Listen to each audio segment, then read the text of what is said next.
Hi, Catherine here from Circle Art Designs. I hope you're having a great day. Today we will be working on Project 2 from the March Bargain Bead Box. This will be a set of Art Deco earrings to go with the necklace that we did in Project 1. So let's gather up our things and get started. Now, in Project 1, we talked a little bit about the design elements of Art Deco. They use deep royal colors with an enamel look to them. That's why we have lots of blacks and greens and reds and blues. They also use the shapes in architecture, like circles and squares and triangles and hexagons, just all kinds of shapes. And they used the colors of silver and platinum and white gold because yellow gold was going out of favor during this time. We're going to combine all these elements in the matching earrings for our necklace. From our bargain bead box, we will use the 8mm glass pearl beads in teal green and our 8mm white shell pearl round beads. Also from the bargain bead box, we will be using the 8mm black agate round beads. They all have that lovely enamel sheen to them. From my own stash, I will be using gold hexagons to bring in that architect's element. Now you might be saying, why gold? Well, I'm using gold because the bargain bead box sent all their findings in gold. I've also pulled some gold spacer beads in 3mm and some small head pins in 24 gauge. And let's not forget our jump rings. We will need plenty of those to join the pieces together, and ear wires of your choice.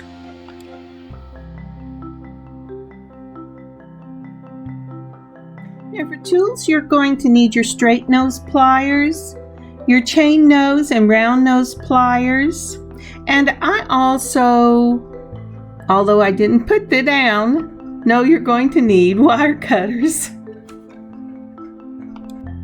Now that we've gathered all our materials, let's begin. Now using one of our 24 gauge head pins, the first thing we're going to do is we're going to wire wrap our beads. By adding a 3mm round gold ball spacer. To this I will add one of the black agate beads. Having a little trouble seeing that black hole. And now using our round nose pliers, we're going to wire wrap this bead.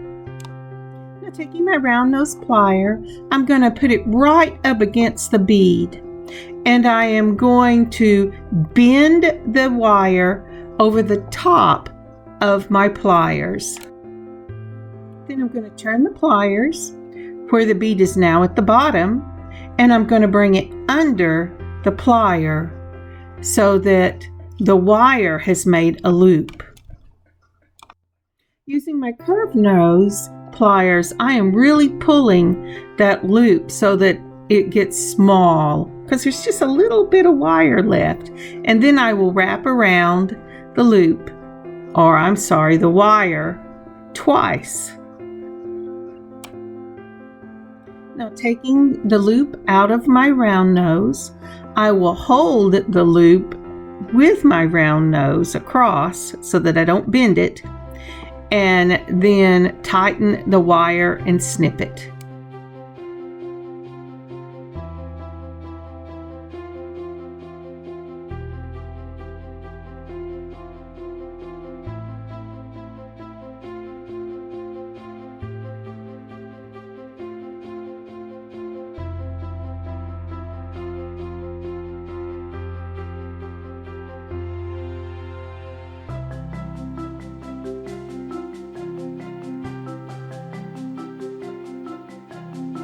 And now we're going to tuck the end of that wire in so there's nothing rough that you can snag on anything.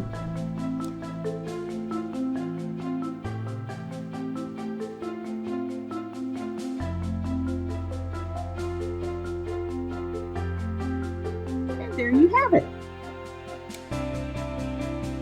Next, we'll do our green bead. Now again, you're going to need to start with your 3mm spacer ball on the head pin. Once your green bead is on, take your straight nose or round nose pliers and go ahead and bend the wire over the top of the plier, making sure that you've put this wire in the same spot you did before, so your loops will be the same size. Turn your pliers so the bead is at the bottom, and then bend the wire underneath, make a complete circle, tighten it down, and then twist the wire around twice and clip. I always leave the wire on the pliers so that the circle doesn't get distorted the first time. And then I take them out, I hold it with the pliers and finish up the wrap around the wire.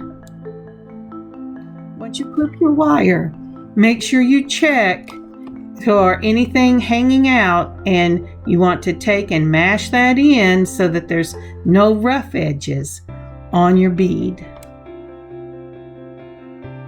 My wire cutter didn't quite get close enough, so I am pulling that wire up using my fingernail so that I can get the wire cutter in there and clip it closer.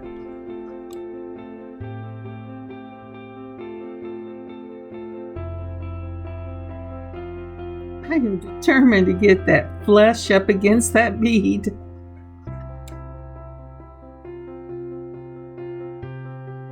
Yay!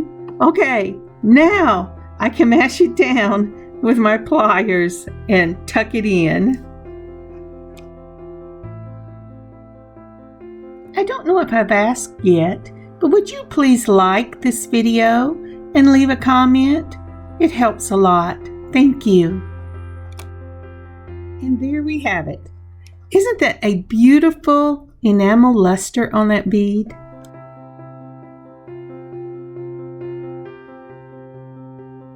And next comes our shell pearl. We're going to do it exactly the same way. I'm going to speed this one up just a bit. Once your beads are on, then clasp it with your straight nose pliers. Bend the wire over the top of your straight nose pliers. Twist with the wrist to bring the bead to the bottom, and then bend the wire under and through your straight nose pliers. Take another set of pliers and pull slightly on that wire to make the hole tight and round, and then wrap it twice. Cut it with your wire cutters, and then tuck in your end.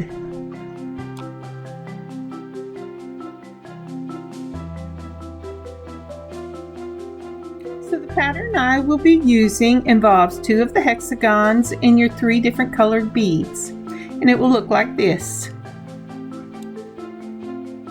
Now it's just a matter of putting our beads and our hexagon shapes together. I start at the bottom with the pearl and add the hexagon shape to it using a 5mm jump ring. Now when you use jump rings, take 2 sets of pliers, hold your jump ring between the pliers with a little split at the top. Taking one wrist, turn it away from you. It's just a twist of the wrist. This will open your jump ring. Put your pearl and your hexagon on, then twist the wrist back together. Remember, never pull it apart. It's a twist. This time you're going to do the same thing. Open your jump ring with a twist. Add the hexagon that has the pearl on it and your green bead at the top and the hexagon that doesn't have anything on it yet, and twist it closed. So there goes the green bead and the hexagon with the pearl.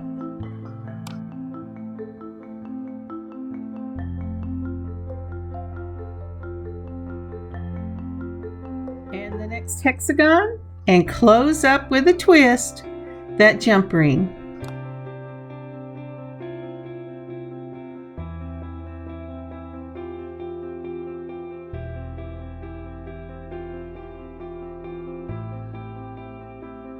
And it should look like this.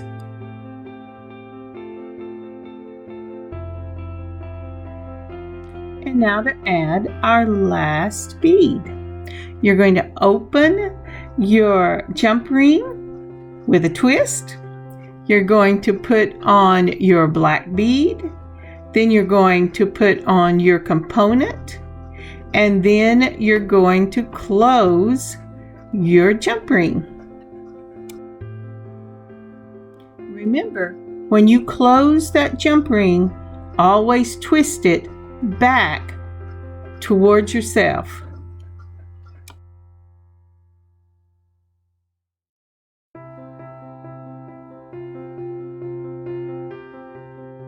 And it should look like this. So I'm going to use leverback hooks for this dangle earring. I'm going to need a 4mm oval jump ring for the top of this dangle, and then to join it to the leverback I am going to use a 3mm.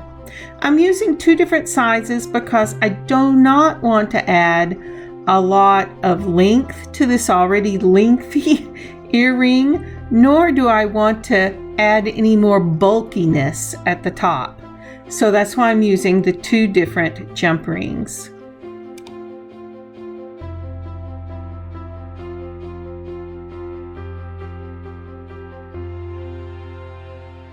When you're using those teeny little 3mm jump rings, it can be very challenging. But I find it so worth it in the end because of the way it makes your earring look. I just hate heaviness at the top.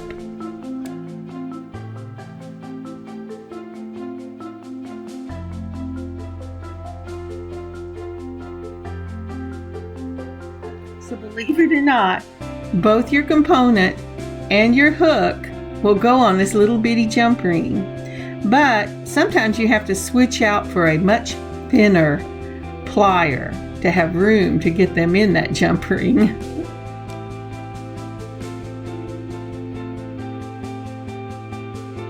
And now my leverback ear wire, and then I'll close up that little jump ring and I'll be ready to do the other side. I'm going to let you do that one on your own. I don't want this to get too monotonous or too long. And this is what it looks like. Thank you so much for joining me on this beading adventure today.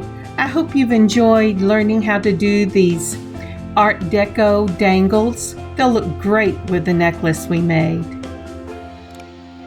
I really think that Bargain Bead Box for March did a great job of picking out beads with that enamel look that is reminiscent of the Art Deco style. And here's my second earring. Aren't they lovely? I'll add pictures at the back. The necklace and earring set should be up in our online shop on Monday at circleartdesigns.com. Here's wishing you a blessed day and a wonderful beading adventure of your own. Catherine, Circle Art Designs.